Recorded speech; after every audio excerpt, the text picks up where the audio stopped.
नमस्कार। संस्कृत हिंदी ज्ञान तरंग चैनल में आप सबका स्वागत है। पिछली वीडियो में हमने दीर्घ संधि देखी थी, स्वर संधि की ही। तो आज हम स्वर संधि में गुण संधि देखते हैं। थोड़ी पेशेंस रखेंगे, इम्पोर्टेंट है, और थोड़ा सा आपको समझने में डिफिकल्टी होगी। मैं उसको आसान करने का तरीका ढूंढते हैं, ठीक है। तो देखते हैं हम स्वर संधि में गुण संधि।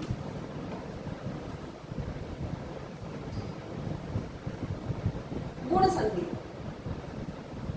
मोटी बात पहले ये समझिए, गुण संधि के अंदर गुण तीन ही होते हैं। गुण तीन ही होते हैं, इसके अलावा कोई गुण नहीं होता। कौन से तीन गुण होते हैं?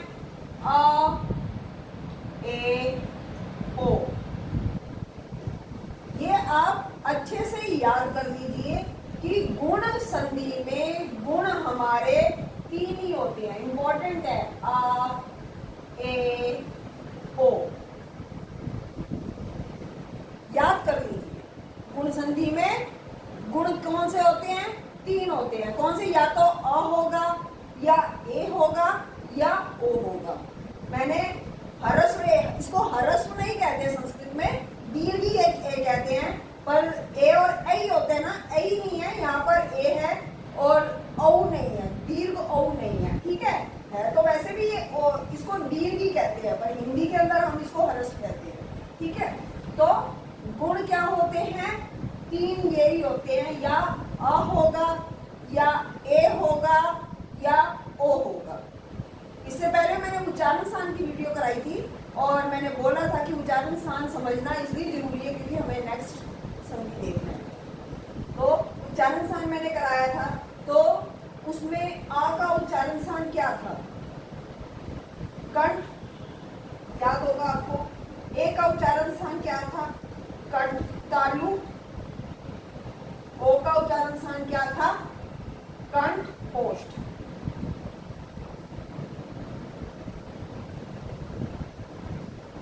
तो गुण हमारे तीन होते हैं, आ, ए, ओ। आ का उच्चारण स्थान ध्यान रखेंगे, कंठ होता है। ए का उच्चारण स्थान होता है कंठ और तालु होता है। ओ का उच्चारण स्थान कंठ और ओष्ठ होता है। इतना आप ध्यान रखें। उसके बाद हम संधि स्टार्ट करते हैं। संधि में आगे अ हो या आ हो, पीछे कोई भी स्वर हो, तो उसके स्थान पर गुण हो जाता है। चाहे ई हो, चाहे ऊ हो, चाहे ओ हो, कोई भी कंडीशन हो, एग्जाम्पल से समझते हैं, तो गुण हो जाता है। कैसे? स्वर संधि है तो ऑब्वियस है कि हमारा आगे भी स्वर होगा, पीछे भी स्वर होगा। ये तो स्वर संधि है, इसलिए इसमें हमें कोई डाउट ही नहीं है कि कहीं पीछे व्यंजन तो नहीं आ रहा। तो स्वर संधि वही होगी जब आगे और पीछे दोनों जगह स्वर होगा। तो मैंने क्या बताया आपको? गुण संधि, गुण संधि में गुण तीन होते हैं, अ, ए, ओ। आ का उच्चारण स्थान कंठ, ए का उच्चारण स्थान कंठ तालु, ओ का उच्चारण स्थान कंठ और ओष्ठ। अब एग्जाम्पल देखते हैं।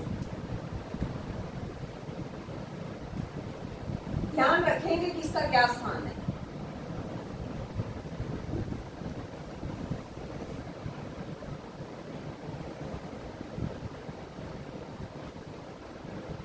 नर प्लस ईश। आप यदि नियम अच्छे से याद कर लेंगे तो आपको विग्रह करने में कोई दिक्कत नहीं होगी। हमें पता है नर ईश का नरेश होगा, रटा हुआ है सबको, पर क्यों हुआ नरेश वो मैं आपको आज बताती हूँ। हमने सबने रट लिया, विद्या प्लस आर्य विद्यालय, नर प्लस ईश नरेश, सूर्य प्लस ईश सुरेश।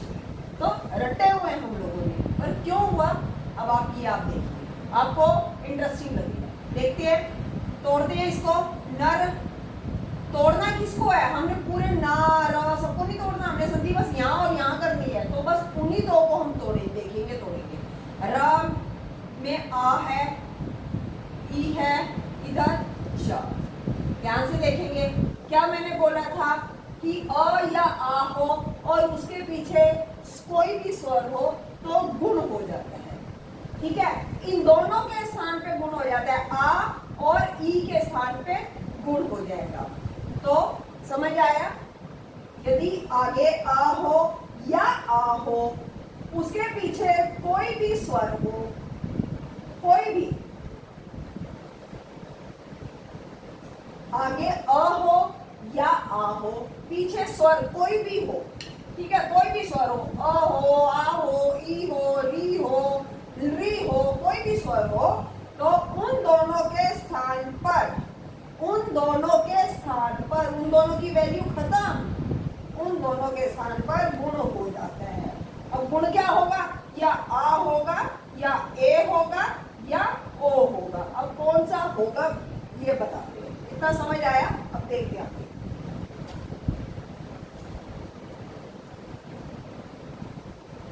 तो अ है आगे, पीछे स्वर है ई।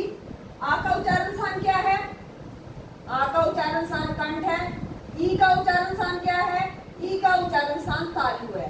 अब हमें इन दोनों के स्थान पर ऐसा गुण करना है जो कंठ भी हो, तालु भी हो। तो गुण हमारे कौन कौन से होते हैं? आ, ए, ओ। तो हमें इन तीनों गुण में से एक गुण करना है। तो आ का उच्चारण स्थान कंठ है, ई का उच्चारण स्थान तालु है। हमें इन दोनों के स्थान पर ऐसा गुण करना है जो कंठ भी हो, तालु भी हो। तो कौन? आ का उच्चारण स्थान कंठ है, ओ का उच्चारण स्थान कंठ ओष्ठ है, ए का उच्चारण स्थान कंठ और तालु है। वो कंठ भी है, तालु भी है, तो आ और ई इन दोनों की वैल्यू खत्म, इन दोनों के स्थान पर ए आ जाएगा। आ गया ए। अब छोड़ दें आप, न र के अंदर ए।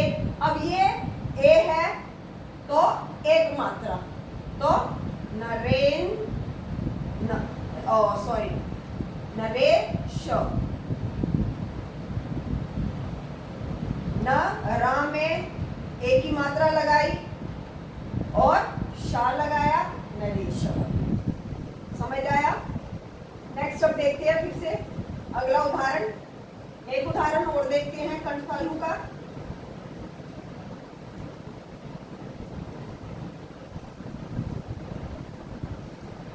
देव प्लस ईश,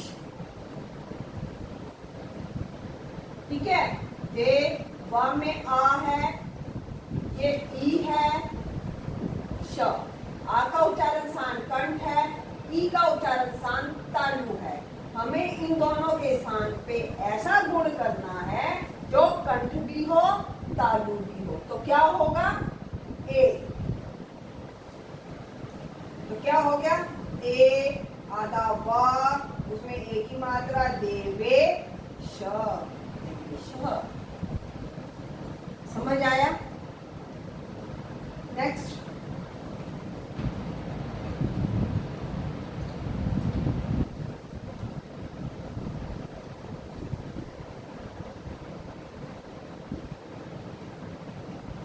सूर्य प्लस उदय, ठीक है। सूर्य, या में आ है प्लस उदय।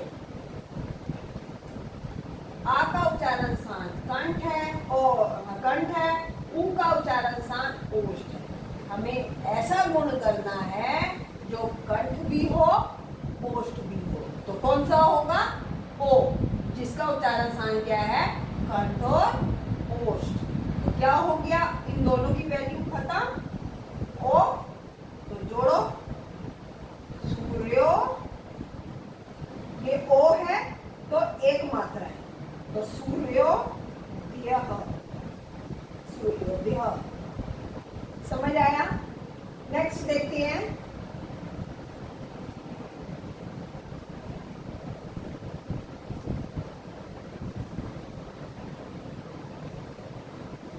महा प्लस ईश्वर,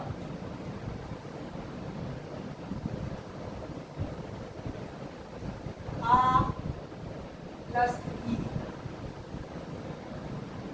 मैंने कहा आगे चाहे ह्रस्व आ हो चाहे दीर्घ आ हो, उसके पीछे कोई भी स्वर हो तो गुण हो जाएगा। तो यहाँ दीर्घ ई आ है तो आ का उच्चारण स्थान कंठ, ई का उच्चारण स्थान तालु, इन दोनों की वैल्यू खत्म।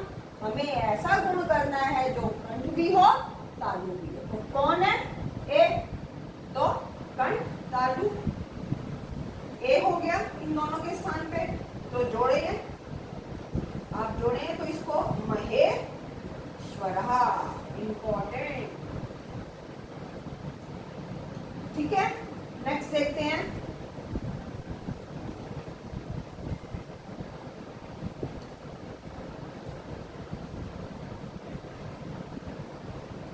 पुरुष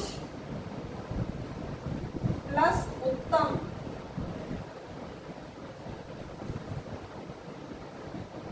शा में आ है प्लस उ तमः। आ का उच्चारण स्थान कंठ है, उ का उच्चारण स्थान ओष्ठ है। हमें इन दोनों की वैल्यू खत्म।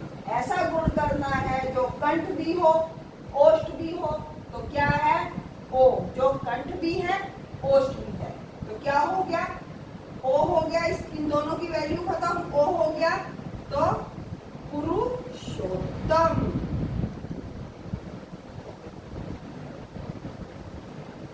ऐसे कराइए, पुरु आधा शा, ओ की मात्रा जोड़ी तम, पुरुषोत्तम। समझ आया? नेक्स्ट देखेंगे। इसीलिए कहा था उच्चारण स्थान आपको अच्छे से याद होने चाहिए। आपको याद होंगे तभी आप संधि कर सकेंगे।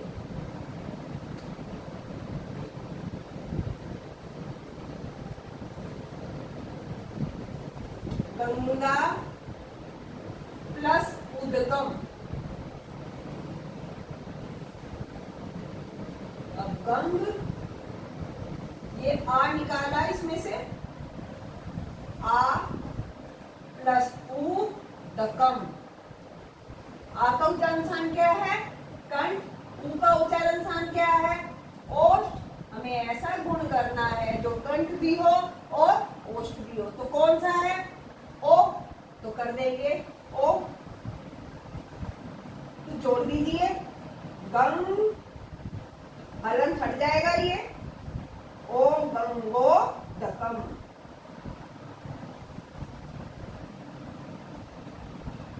नेक्स्ट देखते हैं।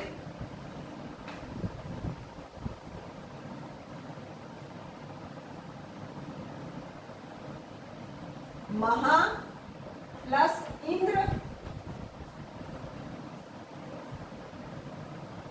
आ निकाला, हा हलंत हो जाएगा, ई नद्रह।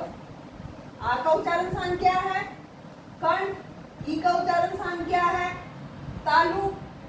तो हमें ऐसा गुण करना है जो कंठ भी हो तालु भी हो। तो क्या होगा? ए। तो कर दीजिए इसकी जगह ए, कर दिया ए, जोड़ देंगे म, हा आधा, ए की मात्रा महेंद्र। ओके, नेक्स्ट देखेंगे।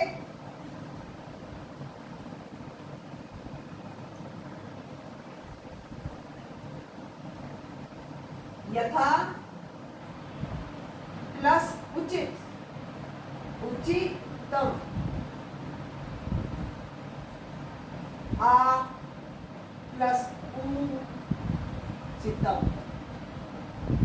आ का उच्चारण स्थान कंठ, उ का उच्चारण स्थान ओष्ठ। हमें ऐसा गुण करना है जो कंठ भी हो ओष्ठ भी हो। तो क्या होगा? ओ। तो जोड़ दें, य आधा थ, ओ यथोचितम, इंपॉर्टेंट, यथोचितम। इतना समझ आया? अब री का उदाहरण लेते हैं।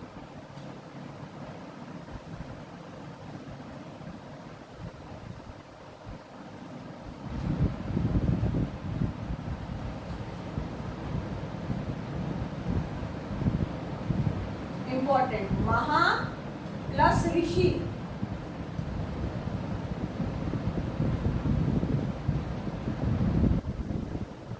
इंपॉर्टेंट। तो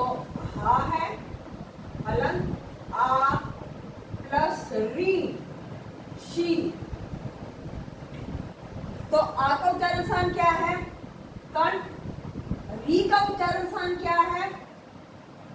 मूर्धा। री का उच्चारण स्थान क्या है? मूर्धा। तो हमें ऐसा गुण करना है जो कंठ भी हो और मूर्धा भी हो। तो ऐसा कोई है? आ का उच्चारण स्थान तो कंठ है, ए का उच्चारण स्थान कंठ तालु है, ओ का उच्चारण स्थान कंठ ओष्ठ है, तो मूर्धा तो नहीं है। अब क्या करें? ऐसी कंडीशन में ये आ का उच्चारण स्थान कंठ है, री का उच्चारण स्थान मूर्धा है, तो ऐसी कंडीशन में हम, इसका उच्चारण स्थान क्या था? कंठ। हम कंठ वाला ये आ इन दोनों के स्थान पर अगुण कर देंगे। हमने अगुण कर दिया क्योंकि एक तो मिल रहा है ना, कंठ तो है ही है, तो हमने इन दोनों के स्थान पे अ कर दिया। अब संस्कृत व्याकरण के अनुसार जो हमने आ और री के स्थान पर गुण आदेश किया है, अर्थात जो गुण हमने किया है, उस गुण को आप रपर युक्त कर देंगे। मैंने आपको बोला था रा को रेफ रपर ऐसे बोलते हैं, रपर युक्त कर देंगे, अर्थात उस गुण के साथ र ऐड कर देंगे, तो आ हमारा अर बन जाता है। बात समझ आई? फिर से देखेंगे, पेशेंस रखेंगे। महर्षि, ठीक है, आ निकाल दिया, री आ गया, आ का उच्चारण स्थान कंठ है, री का उच्चारण स्थान मूर्धा है। हमें ऐसा गुण चाहिए जो कंठ भी हो मूर्धा भी हो, पर ऐसा कोई हमारे पास गुण नहीं है। हमारे पास गुण है या तो कंठ या कंठ तालु या कंठ ओष्ठ। तो ऐसी कंडीशन में क्या करेंगे? हम इन दोनों के स्थान पर कंठ वाला गुण कर देंगे, तो हमने अ कर दिया। तो हमने जो आ यहाँ पर नियुक्त किया, इस आ को रपर युक्त कर देंगे, अर्थात उसमें र ऐड कर देंगे। तो र हलंत है बेटा, हलंत। उसमें स्वर साथ में ऐड नहीं करेंगे आप, और ऐसे नहीं लिखेंगे, ये गलत है। र हलंत होगा। अब जोड़ दें आप, हमने इन दोनों के स्थान, इन दोनों की वैल्यू खत्म, अ करा, आ को हमने र से युक्त कर दिया, तो कंडीशन क्या बनी? यही कंडीशन है ना, मह और शी। तो जोड़ दो, मह हा में आ गया महर्षि। इंपॉर्टेंट, समझ आया? नेक्स्ट देखते हैं, एक और री का उदाहरण देखते हैं।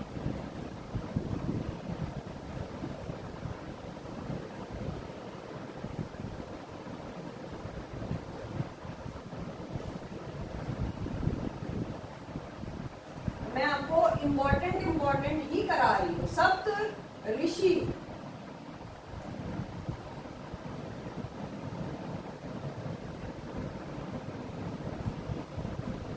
आ निकाला, ये री।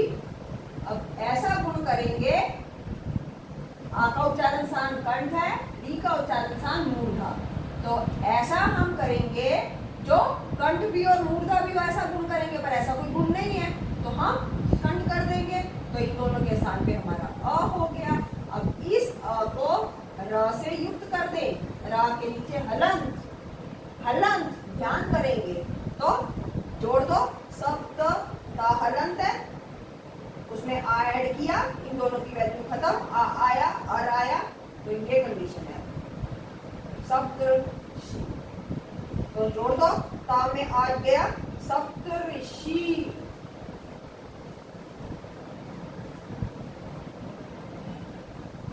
आशा करती हूँ आपको समझ आया होगा। एक उदाहरण और रह गया हिलरी का।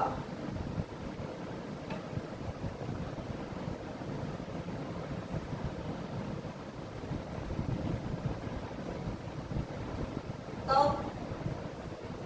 विकार, मैंने बताया था हिलरी वेद में ज्यादा यूज होता है, पर हमारी आम भाषा में इसको इतना यूज नहीं होता। देखिए एग्जाम्पल तो हम देखेंगे। बा में से आ निकाला, री कार, ठीक है। अब आ का उच्चारण स्थान हमारा क्या है? कंठ। री का दंत, हमें ऐसा चाहिए जो कंठ भी हो दंत भी हो, तो यहाँ तो नहीं कर दे तो आ कर दिया। व्याकरण के अनुसार जो आपने जो गुण आदेश किया उसको री है तो रपरयुक्त, री है तो रियुक्त, री है तो उसको ला कर दो, अल बना दो, अ को अल कर दीजिए, अलग। तो लपरयुक्त कर दिया हमने, तब वाह, अब कंडीशन ये है बेटा, तब अलकार जोड़ दो इसको, तब वाह में हलंत है, आ इसके अंदर आ गया, तब पूरा हो गया, आधा ल हलंत है, तवल लकार। एक उदाहरण और देखते हैं री का, उसके बाद गुण संधि हमारी खत्म हो जाती है।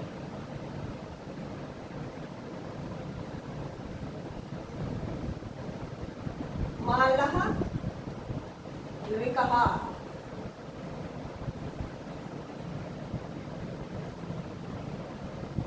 आ री कार, आ का उच्चारण स्थान कंठ है, री का दंत है, इन दोनों के स्थान पे हमारे को गुण करना है, तो हमारे पास दंत तो कोई है नहीं, क्या करेंगे, कंठ कर देंगे, कर दिया जी कंठ हमने।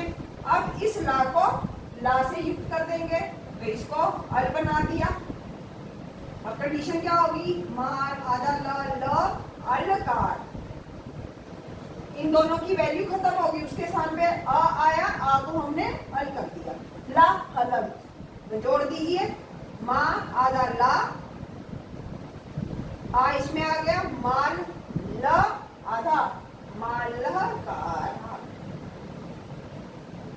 मालल कारह, माल लकारह। तो आशा करती हूँ आपको गुण संधि समझ आई होगी। गुण हमारे तीन ही होते हैं, आ ए ओ, इसके अलावा कोई गुण नहीं होता, चाहे वो हिंदी भाषा हो चाहे वो संस्कृत भाषा हो, गुण हमारे ये ही तीन होते हैं। तो आप उच्चारण स्थान को ध्यान में रखेंगे, इसको तोड़ के करेंगे, 5 टाइम करेंगे, 5 टाइम लिखेंगे, वर्बली नहीं करेंगे, लिखेंगे तो निश्चित रूप से गलती नहीं होगी। आशा करती हूँ वीडियो अच्छी लगी होगी, आपको अच्छे से समझ आया होगा। यदि नहीं समझ आया तो आप कमेंट कर सकते हैं। Thank you so much. आप मेरी वीडियो को लाइक कीजिए, शेयर कीजिए, सब्सक्राइब कीजिए। Thank you so much.